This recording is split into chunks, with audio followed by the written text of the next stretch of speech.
listening to the voices behind Women's Cricket Chat. That's Hannah, Georgie, Cassie, Mihika and Alex. Coming up on today's podcast, we've got Western Storm and London Spirit all-rounder Dani Gibson. We talked to Dani about all things KSL, playing in the inaugural 100, as well as playing T20s before the 100 this year instead of after it. She also spills some secrets on some of their teammates. Just a quick note to say that if you're writing, tweeting, spelling Dani's name, it's spelled Dani. We hope you enjoy this episode. Well, first up, thank you so much for coming on Women's Cricket Chat, Dani. So, yeah, welcome to the pod. Thank you. Thanks for having me. And we're joined today with Mihika. So, Mihika, do you want to kick things off with the first question? Sure. So, I was wondering, could you let our viewers, our listeners, know how did you get into cricket, and did your dad influence you in any way at all? So yeah, I got into cricket because my dad was semi-pro, and also like my brothers play it and all my cousins play it. So just in the back garden, my brothers are quite a bit older than me, so they would come down for the weekend and would just throw tennis balls at me or get me to throw them at them. And then went to my club, Dumbleton, when I was 9, I think, for my first session, and yeah, loved it from there. So you had quite a lot of kind of male figures in your life then when you were growing up. And did you have any female family members as well playing the game? Not cricket. So my mum played like tennis to a good standard. I think my nana played hockey as well. So like my family is a really sporting family. And obviously my cousin Sam plays cricket and loves sport. A lot of them follow Leicester football as well. So I'm just surrounded by sport, really. Yeah, I was going to say your family are definitely big Leicester fans. I've seen a lot about that. It's huge.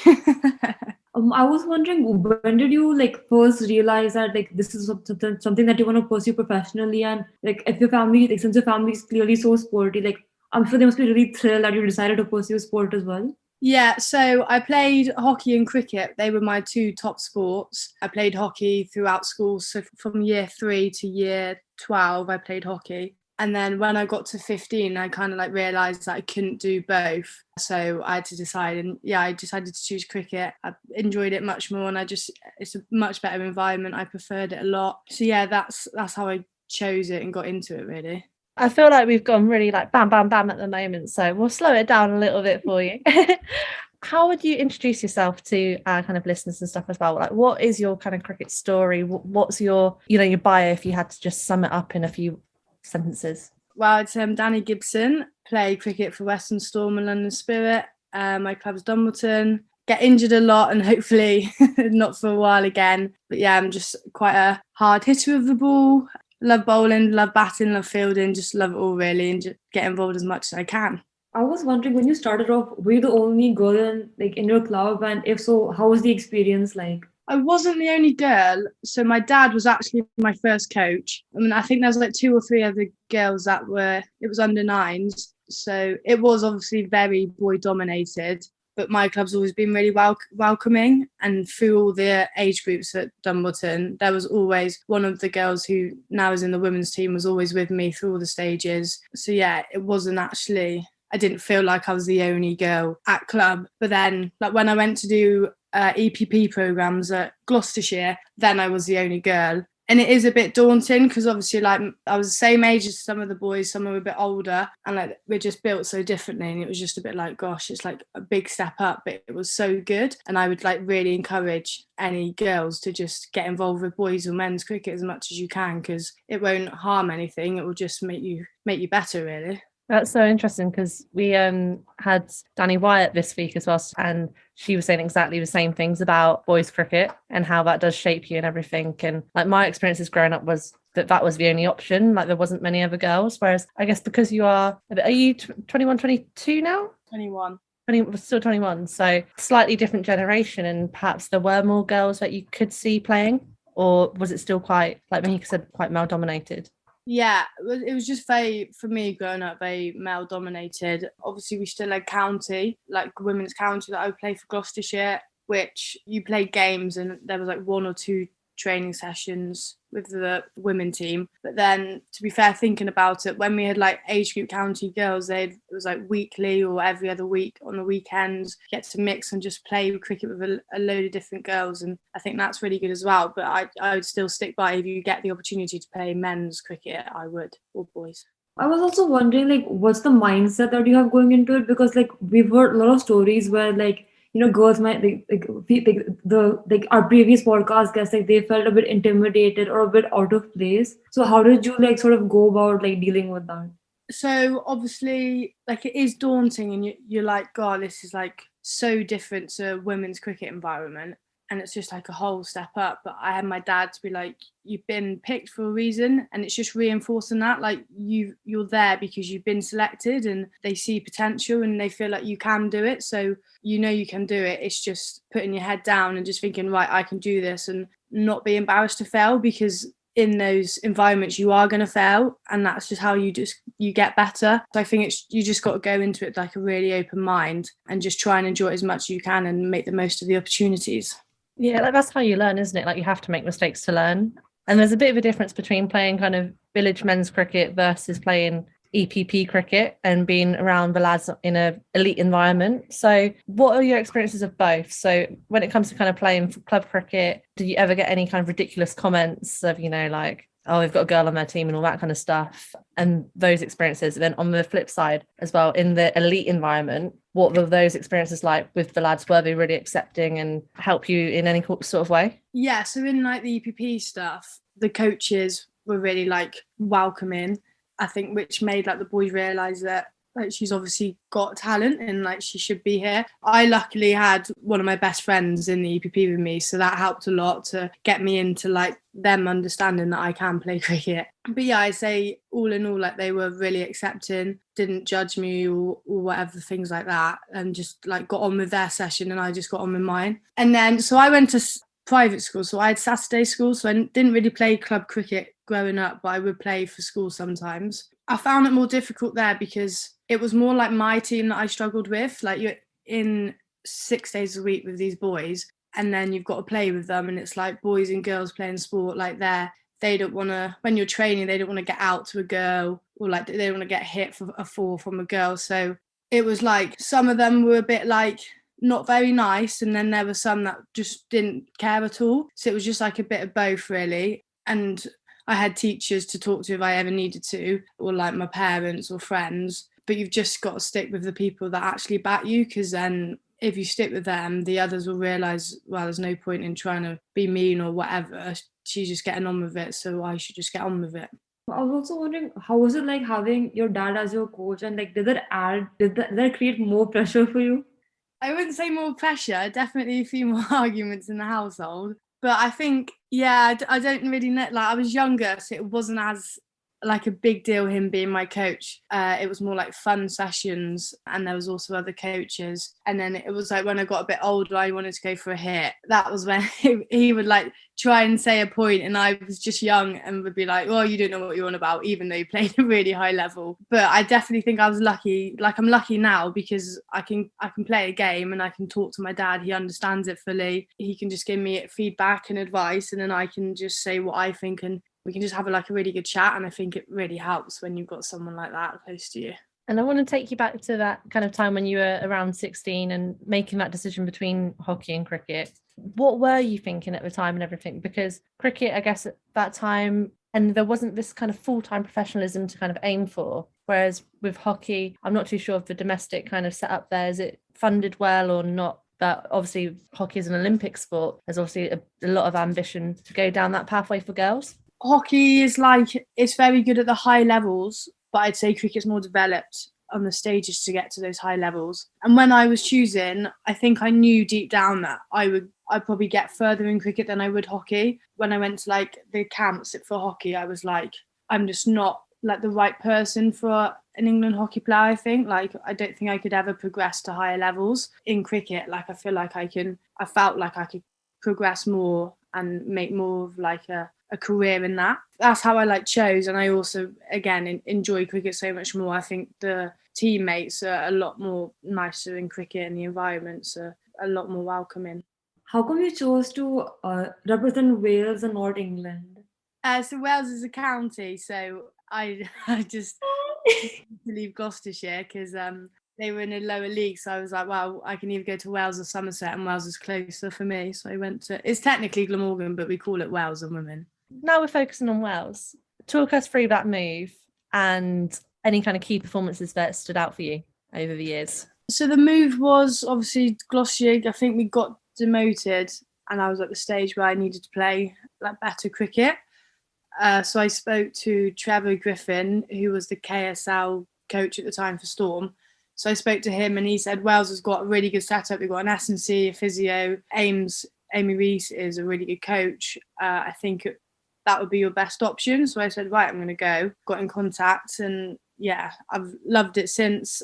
Unfortunately, I wasn't able to play this year because I broke my thumb, but I actually haven't played a lot for them because I've been quite injured. But the games I have played, like, I've loved it. The girls are amazing.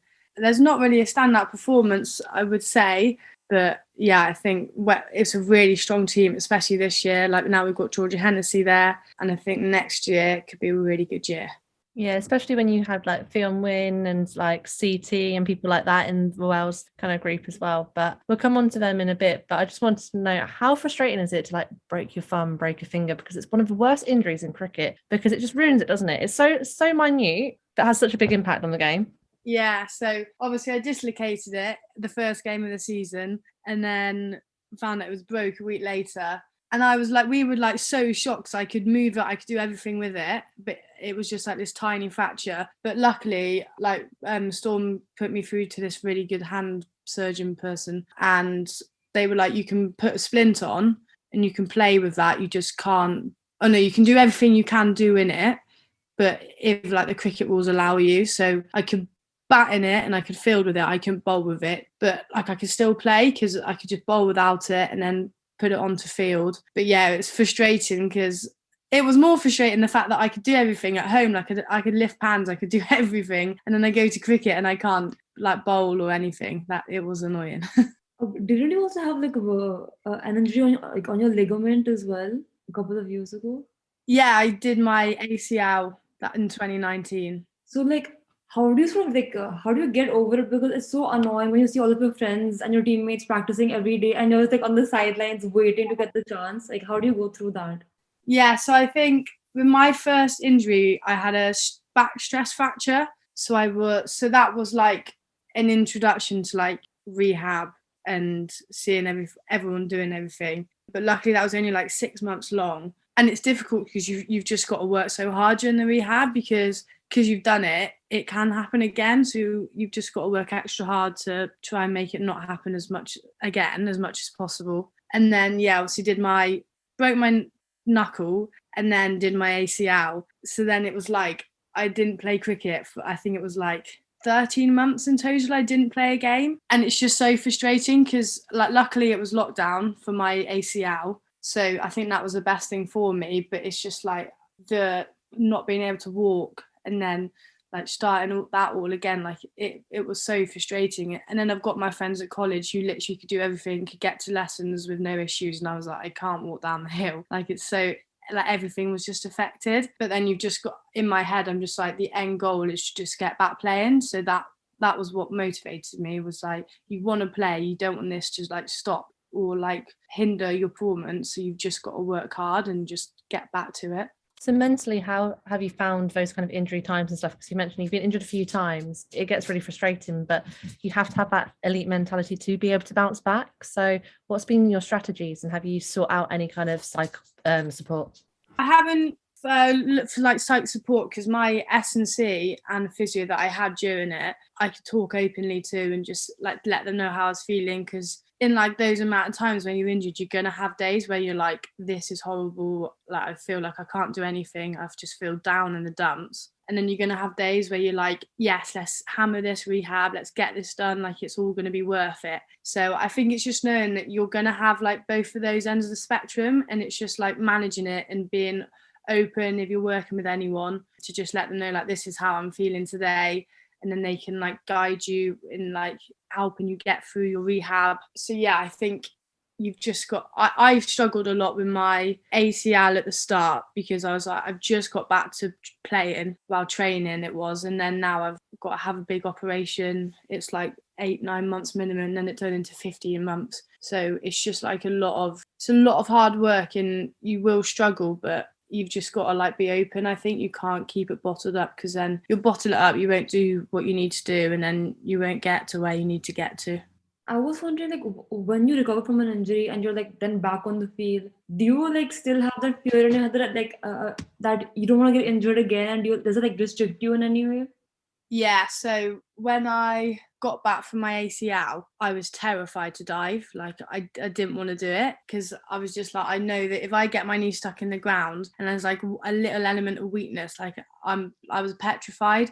And then after, like now, even after my broken thumb, I'm still wearing tape around it, because I'm still just like, I don't want it to get hit and then be injured again. And I'm a bit shying away from the ball in the ring and stuff. So it's just, you've got to get hit once, you've got to dive once, and it was fine. Like as soon as I dived on my knee, I was like, oh, it's actually fine. Like it's strong, I've done all the rehab. You just need that one moment. Like I'm still yet to have the ball smacked at me, so I know my thumb's okay. You have to have that confidence and belief, don't you? Because you just reminded me as well, because it was against you in the 100 last year when former podcast guest Michaela Kirk did her ACL at Lords, and she got her foot stuck on the pitch and everything. And it's horrible when it happens to you so young as well, because you've got such a big future ahead. But is that more reassuring as well, because you're like, oh, I still have got time? Yeah, definitely. I think like if you're not coming to the end of your career, but if you're like 30 and you get a big injury like that, it's your body, it's harder for it to recover. It's probably harder work to do the rehab and get what you need out of it. So yeah, like I was only 19, I think. So like I've got so many years ahead of me. I'm hoping I'm getting all the injuries out of the way while I'm young, and then get nothing later on. So now moving on to the more positive aspect of your career. How was it like taking so many wickets in the KSL? Yeah, the KSL was really good for me, introductory to like professional cricket. Like I was 16, 17 and 18 in the KSL. So it was just like, okay, this is what it takes. And then you've got you've got the crowds, you've got the team, like the S&C, all those aspects. So it was a really good way to get me introduced to professional cricket. And then, yeah, like it was just amazing like being able to play at those grounds. Some were on TV. And then the finals days, they were amazing. And yeah, that year I got to play, I was like buzzing. It was amazing. And just being around, like at that age, having Heather Knight as your captain, it was just like this, like I couldn't ask like for a lot more. Like I'm playing, it was semi-pro at the time, cricket. I'm young and I've got all these amazing players around me. And obviously in 2019, yes, you were injured, but you were still around that squad, and Western Storm won that final KSL year. So what are the celebrations like, and can you remember much of that day? Yeah, Trevor Griffin got in like the family and friends up to the changing room, which was really nice, like a really nice touch actually. He did like a little speech, and then we sang the song in front of everyone. Did like quite a bit of signing each other's tops, and Heaven like asked people to sign a stump, and lots of photos lifting the trophy. It was just like a really good feel good moment. Like everyone was there that was happy for us that won. And everyone was just like buzzing and just so happy. And then yeah, went back to the hotel and just carried on really. Yeah, big night out, I think it was. It was a good night. Yeah, I was working with Lightning at the time, and I remember seeing Trevor in one of the clubs. Yeah, not shot there. He loves it. Yeah, he had some interesting moves. Yeah, he likes the gun finger and go round and round. That was definitely it. Because I was trying to think, I was like, what was the move? It was definitely. He's funny.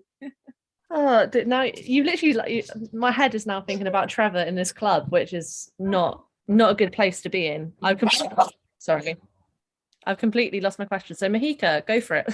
So I was wondering, how has it felt like sharing the dressing room alongside Heather Knight and Anya Shrubsole in the domestic circuit as well? Yeah, like it was amazing. Like you can't really complain to have such experienced and class cricketers like around you for like, what was it, like a month during the KSL. And then obviously we've still got that with the 100 and at Regions now. You just didn't want to be in the changing room with Anya when you just dropped to catch, because I was terrified. And what players have you learnt the most from? So thinking KSL days and then move it on to the domestic, regional stuff and also the 100. Like obviously you've got to play with some big overseas names. Yeah, I'd say like the most influential is probably Heather Knight, because like just talking about tactics more, like knowing what ball to bowl or like the field placements, and then like batting wise, when I got to go in the middle with her in the 100, like it was just like I was so stressed because it's like quite a big tournament and I'm like, oh my goodness, I've got to do well here. And then she's like so chill and like just like, oh, these are my options, blah blah blah. And it's just so like cricket is so simple. It's just you've just got to like know the game and know your own game, which I think she's like influenced me with a lot. And then Dottin was a cool person to be around. She was just did what she did really, like hit bombs, hit some lovely shots, won us the game. So yeah, she was pretty cool to bat with. I was wondering, did you have any culture shock moving from domestic tournaments, but like the crowds aren't as big, to this huge 100 with millions of people coming in to watch you guys? Personally, I didn't really. Like, I've probably say I'd 5 on like crowds. It's like I enjoy. I think if there's less of a crowd, I feel more pressure because it's like I don't know why. This just personally, I just feel a bit more like maybe I'm thinking about the game more, whereas like when crowds are in, you can just like when between balls I can just turn around and watch what the crowd are doing, like take my mind off it, and then once the ball's being bowled, like I can get back on it. So I think I 5 off a bigger crowd, and I think I prefer it a lot more. Yeah, and I was at your Western Storm match, the last one at Taunton, and the crowd was like slowly filling up and stuff. But the noise they were making, because it wasn't full out, unfortunately, but the noise they were making was amazing. Yeah, they love a clap at Taunton. Anything you do, they just clap it, and it's amazing. It makes you feel so good. I do love playing there. It's like probably my favourite ground to play at, especially for Storm. And I was wondering, like, did Dalton or Knight give you any like insights that you probably didn't have before the 100? Not really. Dalton helped me with like my slower ball. Just gave me like one tip, and I was like, oh yeah, that does help. But I wouldn't say anything like specific really. I just enjoyed watching her bat really and bowl at the start when she couldn't. And how did your family react once you got once they found out about your whole contract at London Spirit? It's an amazing team being based at Lords nonetheless. They must have been thrilled. Yeah, they were. Dad was very jealous because he never got to play at Lords, so he was. That was the first thing he said. But no, I've got such a supportive family. They're always like buzzing for me, watching whenever they can. My brothers are amazing. Like they live in Leicester and Southampton, but they'll try and make games if they can, and they'll watch it every game on their live stream or whatever. So yeah, they were buzzing, and their friends as well. Like their friends love it. So it's just like everyone just supports you, and it's like, wow, it's amazing, well done. And you feel it just makes you feel good, and then you've got all these people there watching you, and you're like, oh, I've just got so much support, like I'm so lucky. It's pretty crazy as well to think at Lords, it's only kind of 20-30 years ago women weren't even allowed to go into the long room. Really? Honestly, the history, that's for you to do your homework now. So the inequalities that kind of women have faced over years and stuff, and like your generation now get so many more opportunities, so you must be absolutely loving it. And are you, I guess like part of that is like, are you aware of the players of the past that have kind of like trailblazed the way, and how special is it now, or is it kind of normal that you get all these opportunities? I wouldn't say it's normal. Like I think I'm definitely aware that like cricket for women sport really for women has changed so much. But I even think now, like, God, I wonder what girls in like 10 years that grow up through cricket, like it will be so different for them. Like they'll have way more girls around, just a lot, like the cricket structure will be so much more like built and improved. But yeah, we are so lucky that we're in this I'm in this generation that is growing up where cricket is just evolving so much for women's, which obviously it should be, and it's just going to get better and better. I was wondering, did you have any idols growing up in cricket? Not really. My role model when I was growing up was Maddie Hinch. She was like England hockey goalkeeper. But I'd say my like favourite cricketer is definitely Freddie Flintoff. I love him. He's amazing, and he was so funny. I love watching him on League of Their Own as well. But yeah, so I just want to go back to Lords and everything. So the food at Lords as well, absolutely phenomenal. Like you did so well being based there during the 100, but what kind of memories have you got of that 100 experience playing at Lords? It's your changing room, it's your home.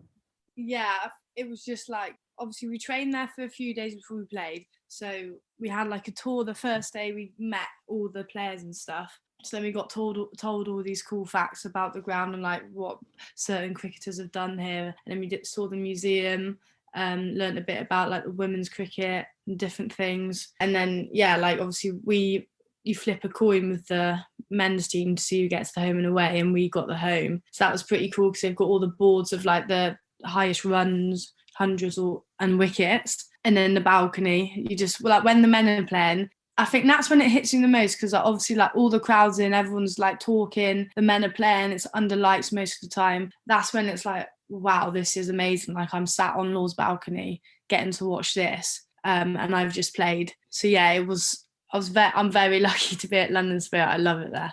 Yeah, like it's absolutely phenomenal, isn't it? Like the history of the place, and like you said, like before the opportunities to play there, like before the hundreds, the last time the women played there was 2017 World Cup final. Yeah. And did you get to go to that final at all? Did you watch it in the crowds or anything like that? No, I think I had a camp at Loughborough, and then I was on my way back and I was like, there's a service station here, and it was just, oh no, that's the men's, ignore me. I was thinking about when Ben Stokes hit it for 4. Yeah. Yeah. Oh, I watched the Women's World Cup at home with my parents. I think I did our cricket that day, and then I managed to get back for some of it. So it's so inconvenient putting cricket on the Cricket World Cup final day as well, isn't it? Going back to Western Storm as well. So KSL, obviously amazing times, big celebrations towards the end of that stint as well, winning it. But now this new era of Western Storm in the regional competition, Sophie Luff as the captain. How have you found the last few years? Yeah, obviously I was pleased to be back with Storm, just in a different competition. We've had a bit of a tough time, like obviously Mark O'Leary stepped down, so then we've been trying to find a coach. I had Dan, who was our interim, and he's done like amazing, a really good job, which we're really lucky about. And then obviously we've got Trevor coming in, so I think we're just waiting for a bit of stability and clarity on like what Storm's going to be. But it's like such a good environment. I love all the players, and yeah, obviously Luffy's the captain. Been with her as a captain for like 3-4 years now. She was with her in the KSL, so yeah, we get on really well. Yeah, because she always has lots of good things to say about you, and especially about that 200, well, almost 200 average strike rate with the bat. So let's talk about your batting. I don't know really, like I just like to hit the ball. I think I've tried this year to have like a few more like structured innings, because I think that's like, yeah, I can hit the ball big, but it's more like building in innings and staying in and getting more runs on the board. So I think that's gone quite well in the T20, and hopefully I can get a bit of time out in the middle for 50 over and really work on trying to build in innings. How are you so explosive? Like, what is your technique all about, and what have you been working on over the winter? I've got like very good hand-eye, so I think that helps a lot. And obviously the kit is lovely. I've got a really nice bat. Over the winter, I was working on like the offside stuff, so I can hit leg side and that, but it was more just trying to figure out like offside options or straight options, trying to hit the sight screen. So yeah, I think there's always stuff to improve on batting, and I'm just like slowly nibbling at the things that I think I could do better at. And you spoke about the girls being such a great bunch, but who are your kind of closest friends in the team, and what is that locker room culture like? I've known obviously Nat Waif and Alex Griffiths, like I've grown up. I knew Nat Waif since we were like 5 years old, because we used to play tennis against each other, and then also at Gloucestershire.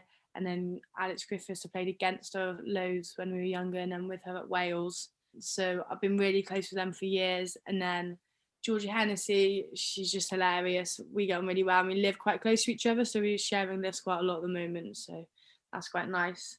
And yeah, Luffy, she's very logical, very different to like who I am, but somehow we get on quite well. So tell me about those differences. I think it works quite well, like if we're ever in the middle together, like I don't know, it's just like she's like the logical one that's thinking about the bowler, the fieldings, and I'm just like, yeah, I should probably think about that too, actually. So then I'm like, right. And then if she she's getting stressed. You got quite like in the game against Loughborough Sunrisers at the end of last season, I could see she was getting a bit like stressed, and I was like, Luffy, chill out. Like it doesn't matter. Like you've got loads of runs, you're gonna get more runs. And then I think that helps her, because then she's like, yeah, I'm actually fine. I don't need to get so uptight. So I definitely think it helps in the middle. Was that the Sunrisers match at Gloucester when she hit like 150 odd? Yeah, I was like, you've got. She was on set, like I think she was on 100. And I was like, Luff, like chill out. We've got like 5 overs left. You don't need to get stressed. It was a really good match, that one as well, to be fair, because Sunrisers like almost chased it. Or did they set? No, they were chasing, right? Yeah, we set, I think.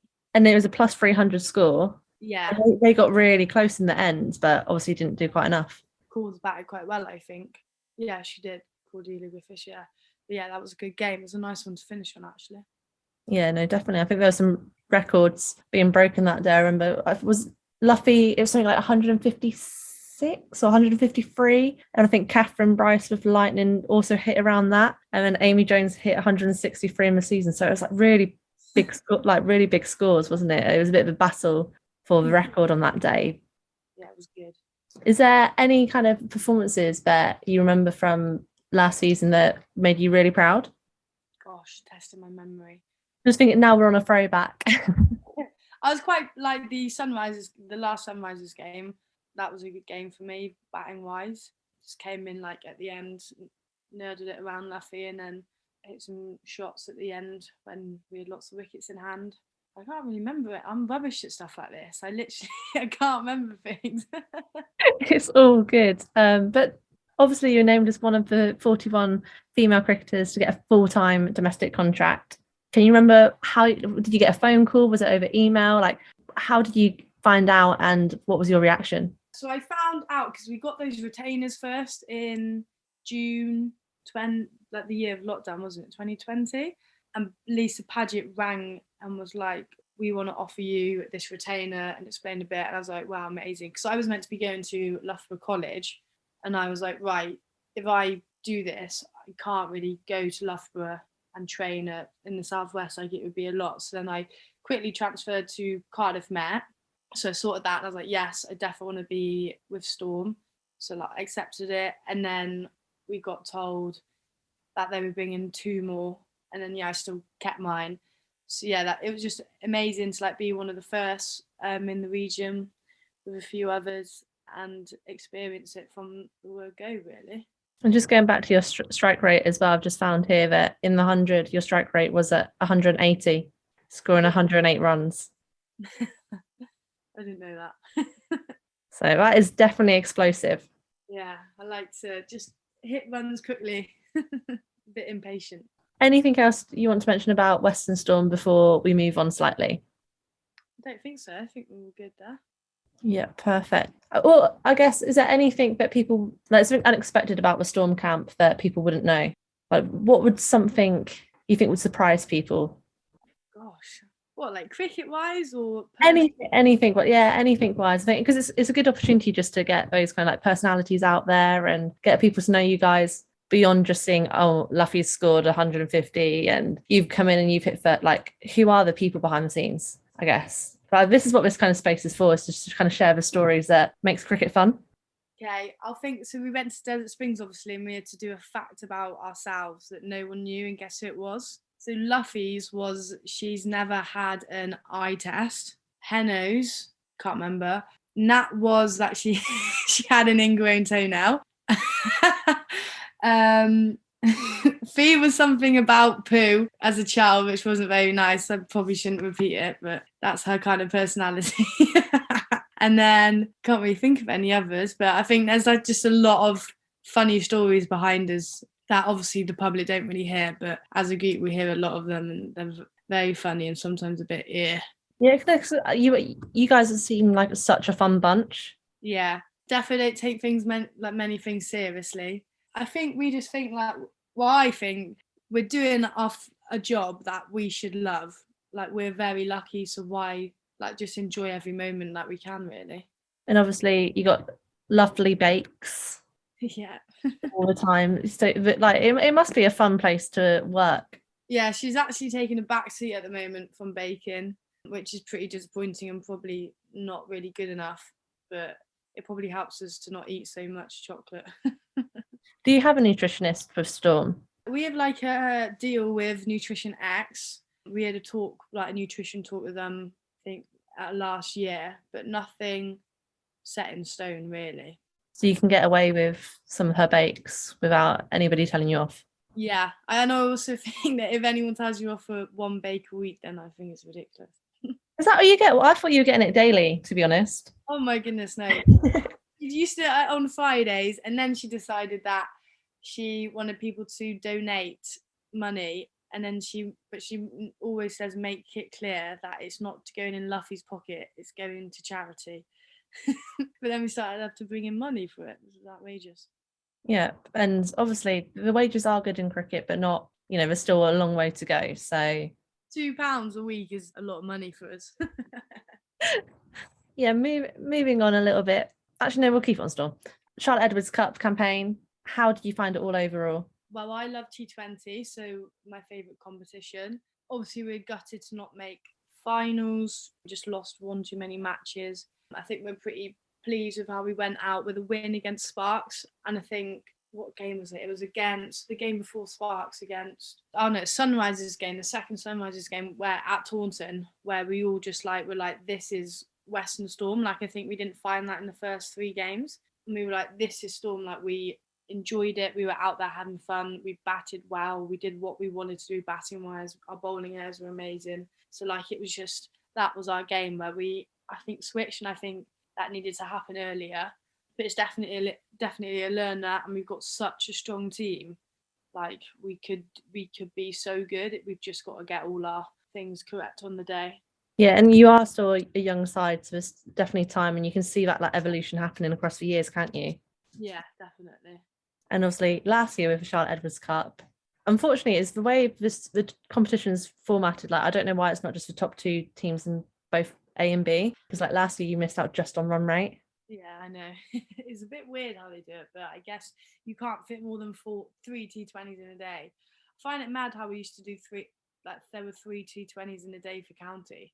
We used to play 2 a day. That was morning and then night, and it was oh my goodness, it was a lot.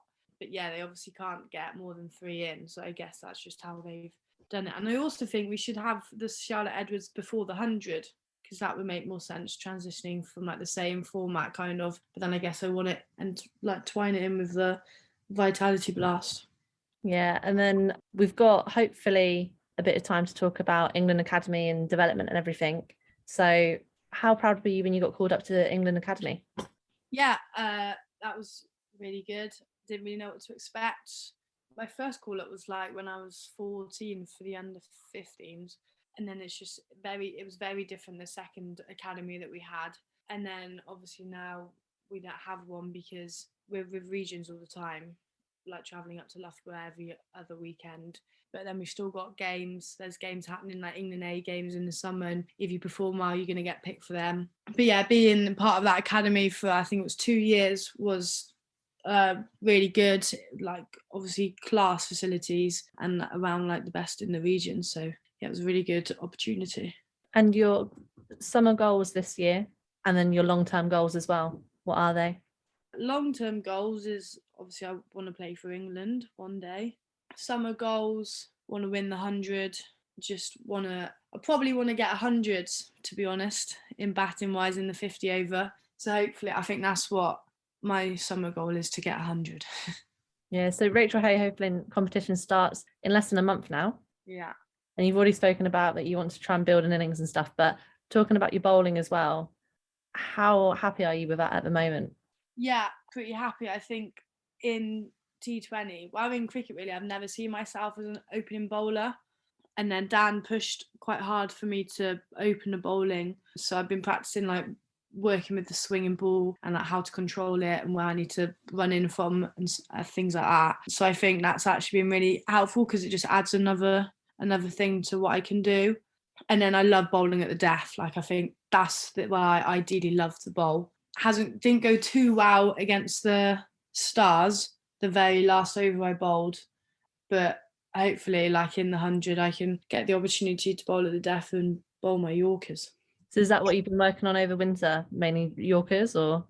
Yeah, my variations and Yorkers, really. Just trying to nail them, keep the run rate down at the end of the innings. And what is it about bowling at the death that excites you?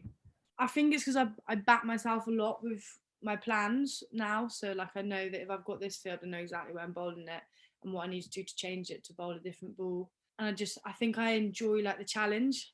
Like, it's like a bit between me and the batter then. It's like, right, you've got to hit me for this many and I've got to stop you. So it's just like, I'm like a really competitive person. So I think that comes into it then when it comes into the death. And final kind of question. So we spoke about your ambitions and everything, but what is something that you would love to tell our listeners about what you do outside of cricket, your personality, and something again that they just may not know about you? Outside of cricket, I'm a coach and I do a bit of teaching assistant as well. I'm just a very like relaxed person, very happy, very like, I don't know, take the mick out of a lot of people, but everyone knows it's a joke. Yeah, I'm just very energetic, love a TikTok. So yeah, anyone ever wants to do a TikTok, then count me in. That's brilliant. And the final thing we do is literally just like 60 seconds quick fire questions. So it's literally just, like favourite ground you played at and that kind of stuff. So you ready? Yeah. So favourite item on a village cricket tee? Chocolate Swiss rolls. Oh, that's a hell of a shout. Favourite ground you've played at? Taunton. Favourite sledge you've either given out or that you've heard?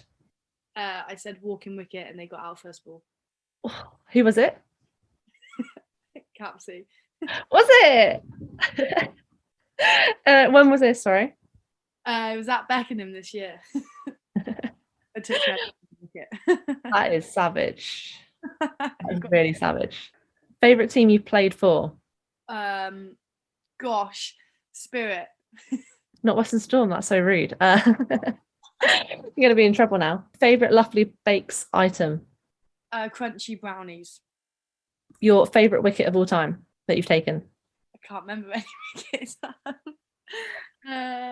Favourite wicket. Oh, Sophie Luff in the 100 first ball. There's a lot of first ballers here. What kind of music do you like? Madness is my favourite. Last book you read? Harry Potter. Strong.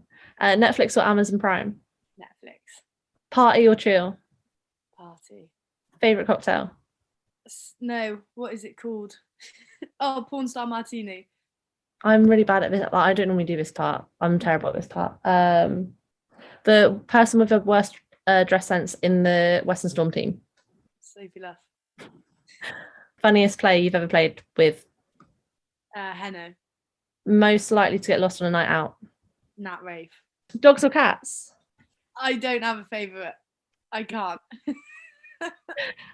I'm really dreadful at these. Favourite food type? Steak. And I feel like that'll be plenty. But is there anything else you want to share before I let you go and get your boyfriend from the airport or to the airport? To the airport. Oh, going anywhere nice? Going to Portugal to play rugby. Oh, very nice. Yeah, very jealous. Got yourself a good one there then. Well, I hope he gets there okay. Where are you flying from? Okay. I've got a friend who's all over BBC at the moment because she had a wedding in Portugal and the flight's been cancelled from Bristol. Oh no. So yeah, she's literally all over the BBC at the moment because like her whole family literally booked out this plane pretty much. Oh my goodness. Yeah, so I hope he gets there okay and there's no cancellations. And yeah, but yeah, no, thank you so much for doing this. But yeah, and good luck with Rachel Hayo Flint. Thank you very much. Cool. Well, I'll see you soon. Thank you. Bye. Bye. Massive thanks to Dani for coming on and being a guest on the podcast. It's clear to see that Dani is truly enjoying her cricket and she's hoping to, like most cricketers, win some silverware this season. And if you want to keep up to date with everything that Dani Gibson is doing, she's on Twitter as @Dani_Gibson01 and on Instagram as @Danielle_GibsonX. And to all our listeners, if you want to keep up to date with everything that we're doing, you can follow us on Twitter @WCricketChat, on Instagram at Women's Cricket Chat. And if you want to give us a like on Facebook, we are Women's Cricket Chat. If you'd like to give our personal Twitters a follow, then it's at HannahT1194, at GeorgieHeath27, at CassieCoombs98, at Mihika Barshni, and I'm at Alex Jane Pereira. This has been Women's Cricket Chat. Tune in next time.